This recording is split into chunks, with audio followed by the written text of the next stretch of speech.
My name is Stephen Brown. I'm Executive Director of the ACLU of Rhode Island. To my immediate right is Lynette Labinger, cooperating attorney for the ACLU of Rhode Island. Next to her, Jennifer Wood, the Executive Director of the Rhode Island Center for Justice, also an attorney involved in the case. Next to her is Rick Corley, the attorney who filed the initial lawsuit last week that led to the temporary restraining order that this lawsuit is following up on. And then at the far end is Adam Northrup, Northrop, correct? Yes. Who was one of the plaintiffs in the lawsuit. You should have received a copy of our news release and the complaint. As you will see, this complaint that has just been filed is on behalf of 24 individuals who've been camping and protesting at the State House.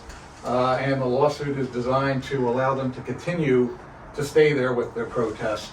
And there will be a court hearing tomorrow at 10 a.m. To discuss the request for a preliminary injunction to allow them to continue to stay there. So with that, I'm going to have Lynette explain some more of the details of the suit, and we'll go on right down the line. Thank you.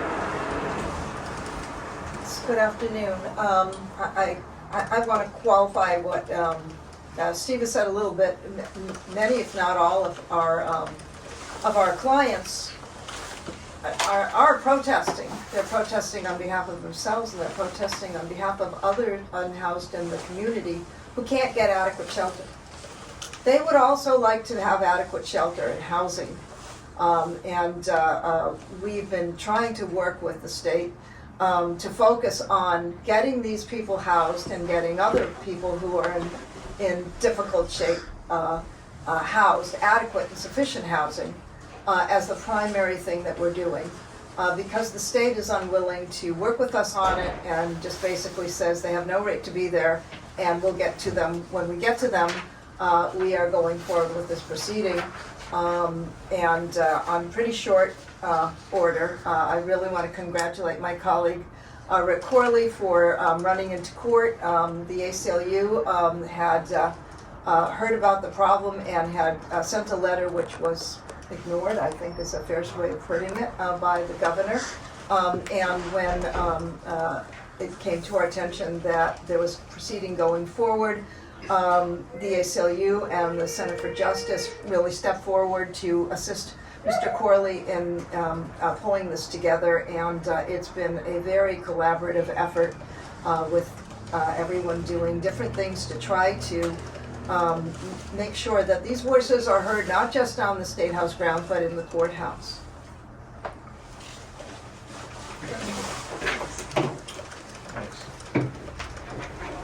Good afternoon. My name is Jennifer Wood. I'm the Executive Director at the Rhode Island Center for Justice. It's my privilege to be representing people who are staying out at the State House to elevate the issue that is confronting people who have no adequate shelter in the winter in Rhode Island. And I want to thank Rick Corley for jumping in to file this legal action to protect people who are exercising their First Amendment rights at the State House from being removed from the State House.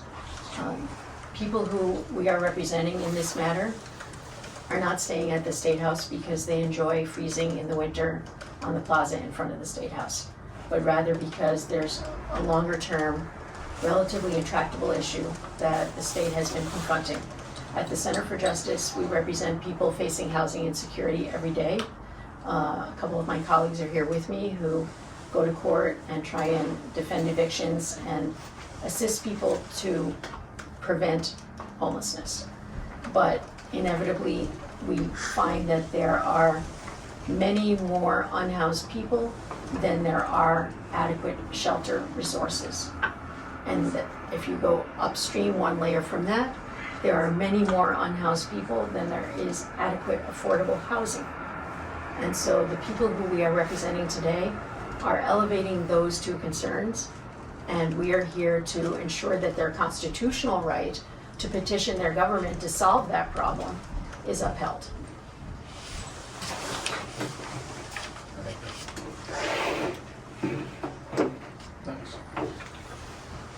My name is Rick Corley. I'm a attorney that practices by myself. I'm a solo practitioner. On Sunday, I received a text from a friend asking me if I would agree to try to assist the people at the State House. And I said, he explained to me what was going on. He said, what would something like this cost? And I said, more money than you guys have. So I told him, of course I'll help. I work out in the community. I have a law practice that predominantly is in criminal justice, criminal defense. I work with people in the recovery community. I sit on the board at RI Cares at Bridgemark, and I've been doing that work for a long time. And placing people into housing is always part of our case.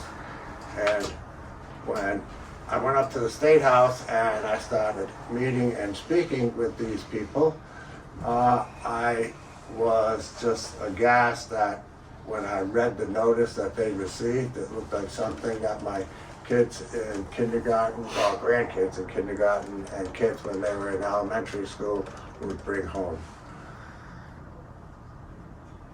My position is that the mere presence at the State House is a statement. It is a statement that they are committed to trying to find housing for themselves, and it is a statement that nobody in Rhode Island should be homeless. Personally, I believe that housing should be a civil right that is provided by the state. And if you don't have a place to stay, it's pretty hard to deal with all of the problems that we've all had to deal with during the COVID epidemic.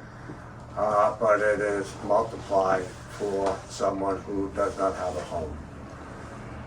Each one of the people that I've talked to has a story. It has similar concerns, but each one of them has their own story. And Adam has graciously agreed to come tonight, and I think anything that I had to say will pale in comparison to hearing from someone who's actually in the midst of this. How you guys doing? My name's Adam Northrup. Steve, can you move that lav? Can you move the lavs too? Thanks. How you guys doing? My name's Adam Northrup. I've been at the State House on and off here in the past couple weeks. Due to the fact that I can't find housing because A, it's my criminal background from before, or B, because of my credit. It's not that I don't have an income, I work a full-time job, but the thing is that people don't want to give people second chances, and it's very hard. And my message to the governor is this, is if you take a water bottle and you use it as a human body, it's 19 degrees outside, what happens to that water bottle? That's a human body. And it's brutal outside. I woke up, I couldn't feel my feet this morning. And people ask me, well, why am I there?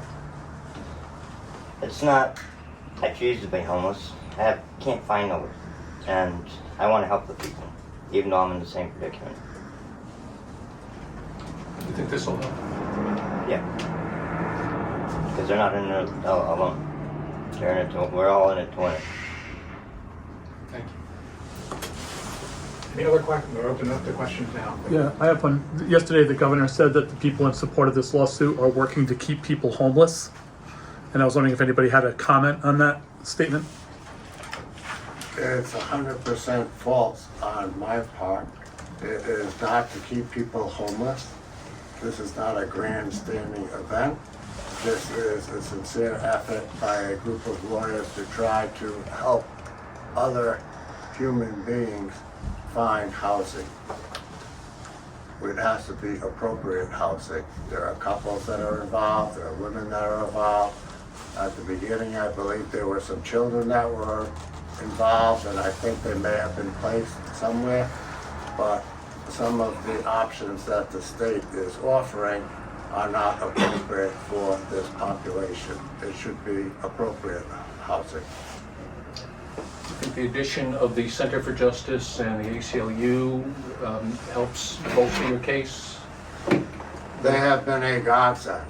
I welcome them with open arms, and it feels good to meet them again because we have all been in the courts for over 30 years, and I welcome them, and I couldn't have done it by myself. From a legal standpoint, is there strength in numbers here, do you feel?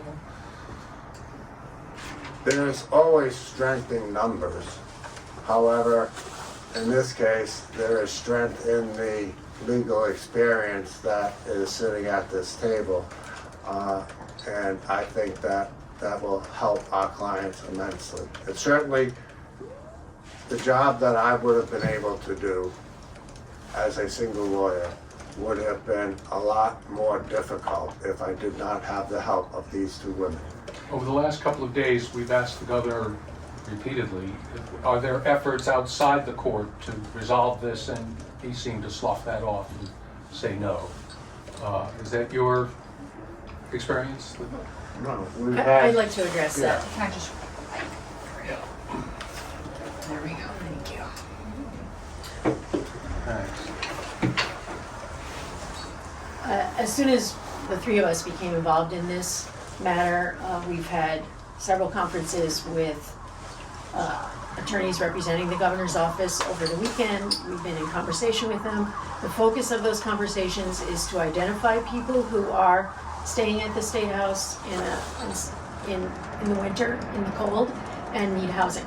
And we've, in fact, spent quite a bit of time trying to ensure that those who work for the state and might help to find housing for people who are staying out at the State House would be able to connect with our clients and assist them in finding appropriate shelter resources. So those conversations, I would interpret them as ongoing, in fact, and I would expect to continue to speak with attorneys for the state about what are the practical solutions to get people sheltered in the winter. Does the lawsuit also seek to allow more tents to be pitched at the State House, or just to keep the ones that are currently there? well, literally the lawsuit is on behalf of people that are named in the complaint at this time. So it'd be to keep them there, Well, no newer. This is my qualification before, which is the people who are there are trying to send a message that there's not adequate housing. I would expect that if the governor and the state were to make good on their promises to get people housed, people are going to declare victory and go get housed, okay? It's too cold. Whether that means that someone new will eventually come and try to do the same thing there or at another location because, you know, the adage, the squeaky wheel gets the grease. I mean, that's why they're there in the first place. Now, one of the things in our lawsuit that we raise is that there's clearly a First Amendment right of freedom of speech, petition the government, peaceably assemble. But those rights have some limits, and the government can create reasonable time, place, and manner restrictions or limitations. And they claim that they have. But it's kind of ironic because the highest level of government has ignored their own rules and regulations, which is the Administrative Procedures Act, which says how to do it. And they aren't following them at all. And at some point, we expect that they will come up with crafting some that apply to everyone and not just target the most vulnerable in our population. But we've given them information, we've given them contact information, we've urged them to focus on that as opposed to the lawsuit and just keep things going while people get housed. But I think they want to make a point that, you know, our clients have made their point. We can't do a better job of making the point. We need to protect them on it, but they've made the point. We don't need we need to get them housed if possible, and that's our primary goal. Two quick questions. First of all, last year, roughly around the same time, the encampment was established. State police were present. I have video of a conversation between organizers of the encampment and the state police actively approving, based on a First Amendment status, that encampment. They broke it down on their own volition after they felt they met their political gains. What is the state of Rhode Island asserting that is the difference between last year's protest and this year's protest? As far as we can tell, they claim they've adopted policies, but those policies do not appear in the Code of Rhode Island Regulations, and the Code of Rhode Island Regulations is very specific about how one adopts a policy. You put it out for public comment, you publish it, you hold a hearing on it, and you promulgate them. Or you have an emergency and you put it out, you adopt them, you declare it's an emergency, you have, I think, the governor and the agency sign off on it, it's only good for a limited period of time. Of all branches of the government that should know how to do it, the governor and the occupants of the State House should know how to do that, but they have not done any of that. And a quick follow-up, and ironically, the state has been demonstrably pretty proactive in establishing emergency orders, regulations, pronouncements, all of that since the onset of the COVID crisis. The state appears to be, and please correct me if I'm wrong, employing some pretty high-priced talent to fight this. Is there a sense of irony, I'll direct this at Mr. Northrup as well, that the state is spending potentially a large amount of money to evict people out into the cold when that money might have been better spent, I don't know, anytime. We've known winter's been coming for a while. It's tradition here over the last 6 months in preparing for the situation. So were you listening in on our conversation yesterday? Because I made that same point to them. Yes, it's the resources they're putting forward to, I mean, the law, I would respectfully submit, is clear. It's not a slam dunk for us. They can adopt policies if they do it the right way, and they're narrow, and they're not targeted against the most vulnerable people. They can adopt policies, and that will be on a going forward basis. What they can't do is just on an ad hoc basis say, you know, we're not comfortable with you people being there, and get rid of the most vulnerable people. So I don't think there's new law to be established here. We're just trying to enforce existing laws. So the need for the parties to spend so much time in litigation and the resources of the state, because they do have private counsel doing this, you know, we think could be better spent And I applied apologize. to homeless. I apologize for the last question, but this is political, and all things are political in the state. The prevailing story is that the governor was in a rage post-Christmas tree lighting about the obvious conflict between fellow Rhode Islanders sitting in pouring rain, torrential, freezing rain, while the swells, if you will, had their party. Do you think this is a case of political expediency? I'll just throw that out there. You can give that one to Steve. Can I Want ask, to touch that one? can I ask a question? Adam, have you been approached by anybody from the governor's office about getting you housed? Yesterday, I got quite a bit of phone calls, which ended up being somewhat correct and some incorrect. But the governor apparently was outside the State House offering to put people out of the code, saying that's code, put people off the code. And that's just obvious. It is freezing. But as far as me getting offered housing, I haven't got offered anything. What do you Is it- mean by correct or incorrect about the phone calls? As far as like, there's only a certain amount of people that were getting put up. There still is people still there, and it is still freezing cold out.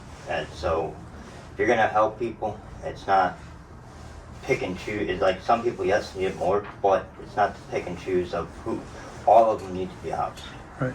As of today, the governor's people told me that they've been in contact with everyone sleeping outside about getting them a house. And you're saying that isn't true.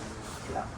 That's not what they told us yesterday. I think it was yesterday. We've had rolling calls, and initially, when the case was filed and it just said John Doe et al., you know, they were saying, well, there's only 4 or 5 people actually living in those towns.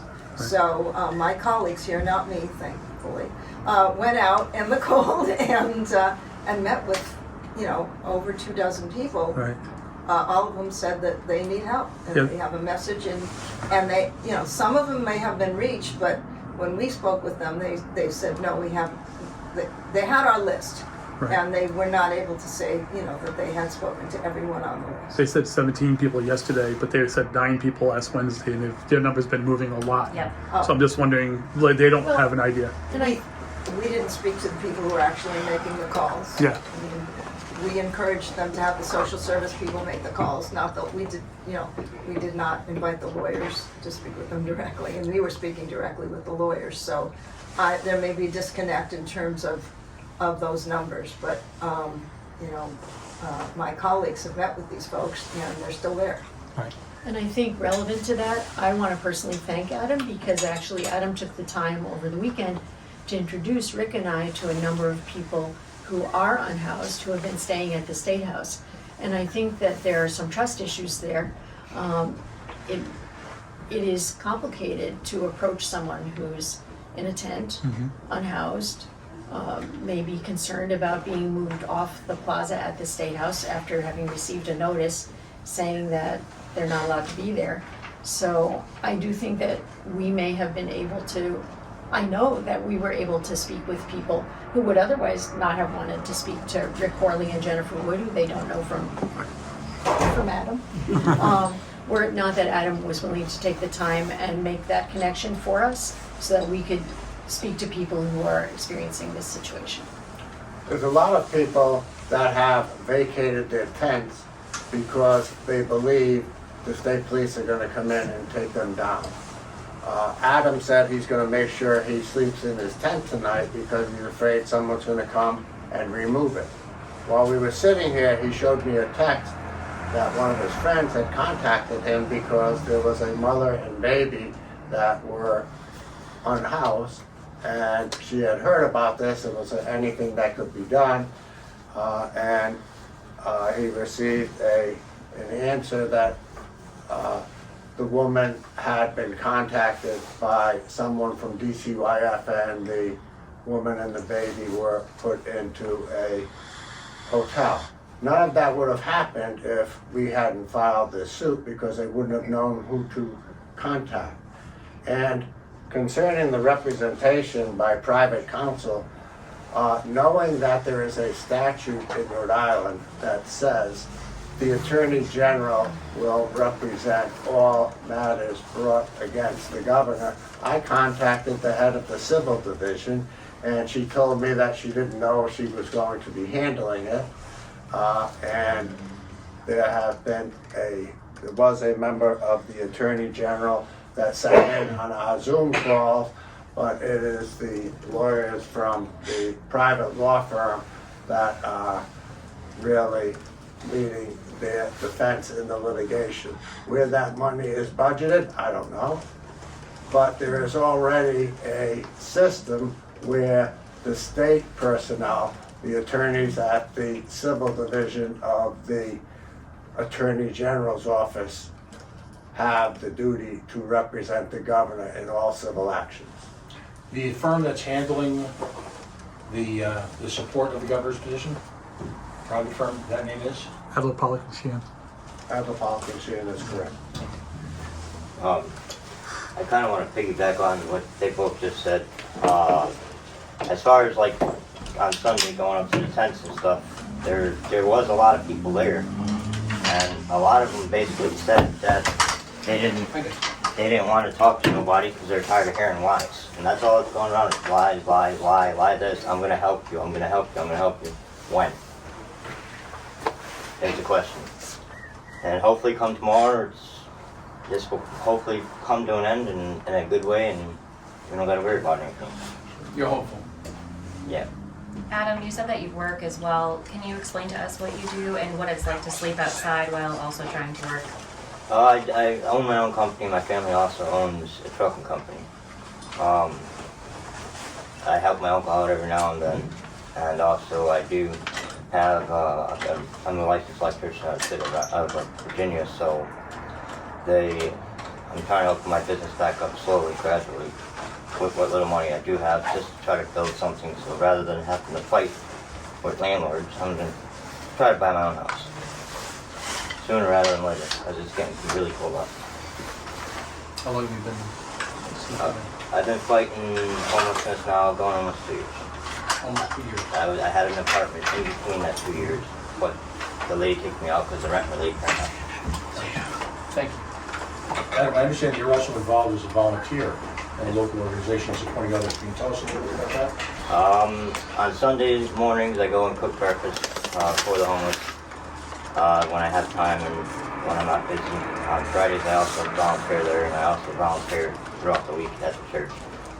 This is in Matheson Yes, sir. Street, United Methodist Church. Yes, sir. Any other questions? Thank you all. Thank you all for coming.